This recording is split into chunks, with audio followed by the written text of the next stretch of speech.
जय श्री राधे कृष्ण। नमस्कार दर्शक बंधु, आसतु जानिबा आज 4 सेप्टेम्बर गुरुवार समस्त राशि राशिफल। तेबे प्रत्येक दिन राशिफल सर्वप्रथमे जानिबा आम चैनल सह जोड़ी जातु। तेबे आसतु जानिबा प्रथम राशि मेष राशि विषय रे। आज आपणक पई एक मिश्रित दिन हेबो। कहा प्रति ईर्ष्या करंतु नाही एवं जदि आपण आपणकर कौनसी शारीरिक समस्या को चापी दियंती तेबे यह परे आपणक पई एक नूतन समस्या सृष्टि करिपारे। आपणको आपणकर निकट संपर्कीय माननकु भेटिपार सुजोग मध्य मिलिबो। आपणक जीवन साथींक सहित चलीथिबा मतभेद मध्य शेष हेबो, जहा जोगु आपण दुहे एकाठी कौनसी स्थान को बाहर को जाई पारिबे। तेबे चलंतु जानिबा परवर्ती राशि वृष राशि विषय रे। भाग्य दृष्टिकोण आज आपणक पई एक भल दिन हेबो। आपण आपणक कठिन परिश्रमर पूर्ण फल पाइबे। आपण आपणक आय वृद्धि करिवार उत्स गुड़िक उपरे पूर्ण ध्यान देबे। आपण जेकोसी कोर्ट संबंधी मामला रे भल सफलता पाइबे। जदि आपणकर कहा सहित विवाद हेउथिला तेबे ता मध्य कथावार्ता माध्यम रे आज समाधान होई जिवो। आपण काम विषय रे आपणक भाई भौणीक ठारो किछि सहाय्य नै पारिबे। आज आपणक बंधुक संख्या मध्य वृद्धि पाइबो। तेबे चलंतु जानिबा परवर्ती राशि मिथुन राशि विषय रे। आज आपणक पई एक अनुकूल दिन हेबाकु जाउछि।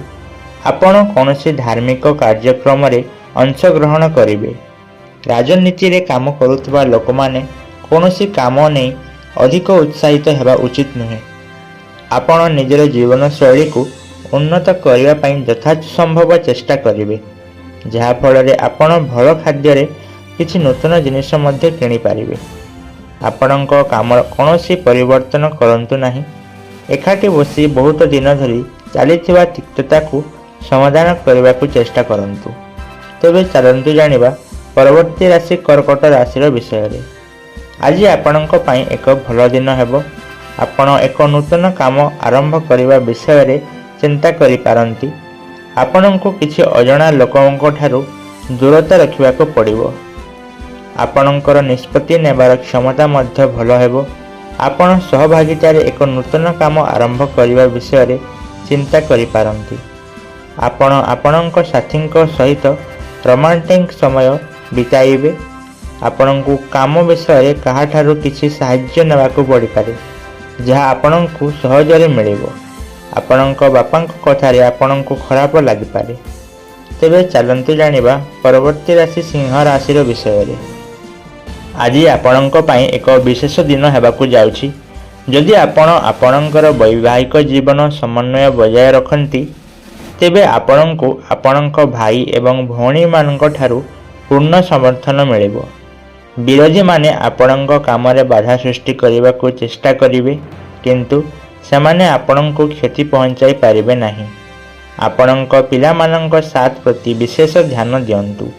आपण कोनोसी स्थान को यात्रा पई जिबाको योजना करि पारिबे।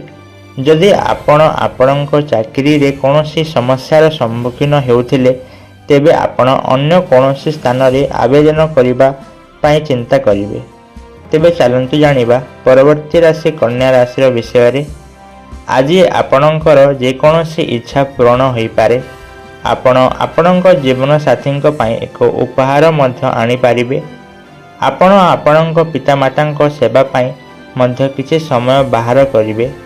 जदि आपणकर कर्म क्षेत्र रे कोनोसी काम को नै कोनोसी समस्या अछि तेबे आपणको एहा विषय रे आपणक बॉस सहित कथा हेबा उचित, जहा द्वारा आपणक संपर्क भल हेबो। आपण आपणक व्यवसाय को अन्य कोनोसी स्थान को नहीं जिबा को चेष्टा करिवे। जान वाहनर व्यवहार करिबा समय रे आपणको टिके सतर्कता रहबा को पड़िबो। तेबे चलंतु जानिबा परवर्ती राशि तुला राशि विषय रे। आज आपणक पई बढुथिबा खर्च उपरे नियंत्रण रखिबार दिन हेबो। चाकरी करुथबा लोक माने सेमानंक काम रे बहुत व्यस्त रहिबे। आपण किछि खर्च सम्मुखीन हेबा जहा आपणको न चाहिए मध्य बहन करने को पड़िबो। आपणक पिलार स्वास्थ्य खराब होई पारे, जहा आपणक पई समस्या सृष्टि करिवो। ଆପଣ କିଛି ପାରିବାରିକ ବିଷୟକୁ ନେଇ ଅଧିକ ଚିନ୍ତିତ ହେବେ। ଯାତ୍ରା ସମୟରେ ଆପଣ କିଛି ଗୁରୁତ୍ୱପୂର୍ଣ୍ଣ ସୂଚନା ପାଇବେ। ଆପଣ ଆପଣଙ୍କ ବ୍ୟବସାୟରେ ଆଜି କିଛି ପରିବର୍ତ୍ତନ କରିପାରିବେ। ତେବେ ଚାଲନ୍ତୁ ଜାଣିବା ପରବର୍ତ୍ତୀ ରାଶି ବିଛା ରାଶିର ବିଷୟରେ। ଆଜି ଆପଣଙ୍କ ମନରେ କିଛି କାମକୁ ନେଇ ଅଶାନ୍ତି ରହିବ। ଆପଣଙ୍କୁ ନିଜର କଠିନ ପରିଶ୍ରମ ଉପରେ ବିଶ୍ୱାସ କରିବାକୁ ପଡ଼ିବ। ଆପଣ ସାମାଜିକ କାର୍ଯ୍ୟକଳାପରେ ବହୁତ ଆଗ୍ରହୀ ହେବେ। ଆପଣଙ୍କୁ ନିଜ କାମର ଯତ୍ନ ନେବାକୁ ପଡ଼ିବ ଏବଂ ନିଜର କ୍ରୋଧକୁ ନିୟନ୍ତ୍ରଣ କରିବାକୁ ଯଥାସମ୍ଭବ ଚେଷ୍ଟା କରିବାକୁ ପଡ଼ିବ। ଆପଣଙ୍କୁ କିଛି ଅଜଣା ଲୋକଙ୍କ ଠାରୁ ଦୂରତା ରଖିବାକୁ ପଡ଼ିବ। ଆଜି ବ୍ୟବସାୟରେ ଆପଣଙ୍କୁ ଯେକୌଣସି ସମସ୍ୟା ବିଷୟରେ ଆପଣଙ୍କ ସାଥୀଙ୍କ ସହ କଥା ହେବାକୁ ପଡ଼ିବ। ତେବେ ହିଁ ଆପଣଙ୍କୁ ଯେକୌଣସି କାମରେ ଆଗକୁ ବଢ଼ିବା ଉଚିତ। ତେବେ ଚାଲନ୍ତୁ ଜାଣିବା ପରବର୍ତ୍ତୀ ରାଶି ଧନୁ ରାଶିର ବିଷୟରେ। ଆଜି ଆପଣଙ୍କ ପାଇଁ ଏକ ବ୍ୟସ୍ତବହୁଳ ଦିନ ହେବ। ଆପଣଙ୍କର ଗୁରୁତ୍ୱପୂର୍ଣ୍ଣ କାମଗୁଡ଼ିକୁ ଆସନ୍ତାକାଲି ପର୍ଯ୍ୟନ୍ତ ସ୍ଥଗିତ ରଖିବା ବଞ୍ଚନ୍ତୁ। ଯଦି ଆପଣ ଏକାଠି ବସି ପାରିବାରିକ ମାମଲାରେ ସମାଧାନ କରିବେ ତେବେ ଏହା ଆପଣଙ୍କ ପାଇଁ ଭଲ ହେବ। ଆପଣ ଆପଣଙ୍କ ଜୀବନସାଥୀଙ୍କ ସହିତ ନୂତନ କାମ ଆରମ୍ଭ କରିପାରିବେ। ଆପଣ କୌଣସି କଥାକୁ ନେଇ ଚିନ୍ତିତ ରହିବେ ଯାହାକୁ ଆପଣ ଆପଣଙ୍କ ବାପାଙ୍କ ସହ ସେୟାର କରିପାରିବେ।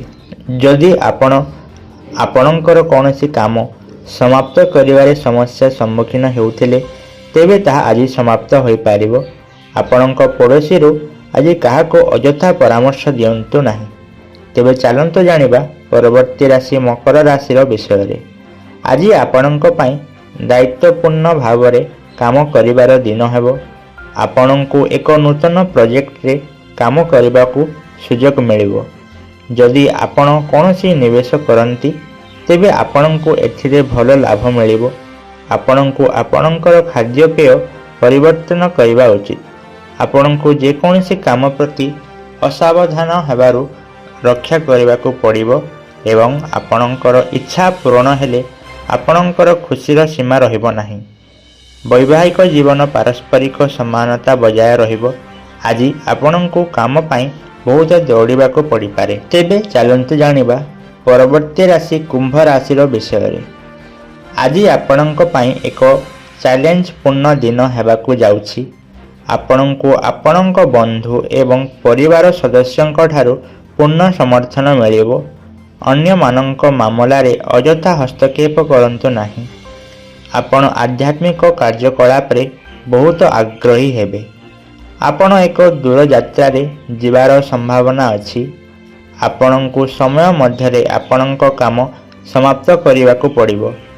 ଆପଣ କୌଣସି ଦୂର ସମ୍ପର୍କୀୟଙ୍କୁ ମିସ୍ କରିପାରନ୍ତି।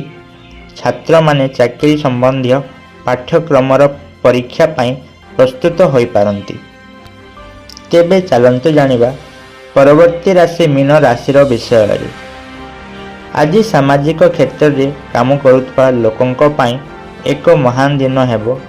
ଆପଣଙ୍କର ସମ୍ମାନ ବୃଦ୍ଧି ପାଇବା ସହିତ ଆପଣଙ୍କର ଖୁସିର ସୀମା ରହିବ ନାହିଁ। ଆର୍ଥିକ ଦୃଷ୍ଟିକୋଣରୁ ମଧ୍ୟ ଆପଣ କରିଥିବା କାମରେ ସଫଳତା ପାଇବେ। ଚାକିରି ପାଇଁ ଏକ ଭଲ ପ୍ରସ୍ତାବ ମଧ୍ୟ ଆସିପାରେ। ଆଜି କୌଣସି ସମ୍ପତ୍ତିକୁ ନେଇ ପିତାମାତାଙ୍କ ସହିତ ବିବାଦ ହୋଇପାରେ। ଆପଣ ନିଜ ବାଣୀ ଉପରେ ନିୟନ୍ତ୍ରଣ ରଖିବା ଉଚିତ। ଆପଣଙ୍କୁ କୌଣସି କାମ ପାଇଁ ହଠାତ୍ ଯାତ୍ରା କରିବାକୁ ପଡ଼ିପାରେ ଯାହା ଆପଣଙ୍କ ପାଇଁ ଲାଭଦାୟକ ହେବ। ତେବେ ଏହା ଥିଲା ଆଜି ଦିନର ସମସ୍ତ ରାଶିର ରାଶିଫଳ। ତେବେ ପ୍ରତ୍ୟେକ ଦିନର ରାଶିଫଳ ସର୍ବପ୍ରଥମେ ଜାଣିବା ପାଇଁ ଆମ ଚ୍ୟାନେଲକୁ ସବସ୍କ୍ରାଇବ୍ କରନ୍ତୁ। ଧନ୍ୟବାଦ।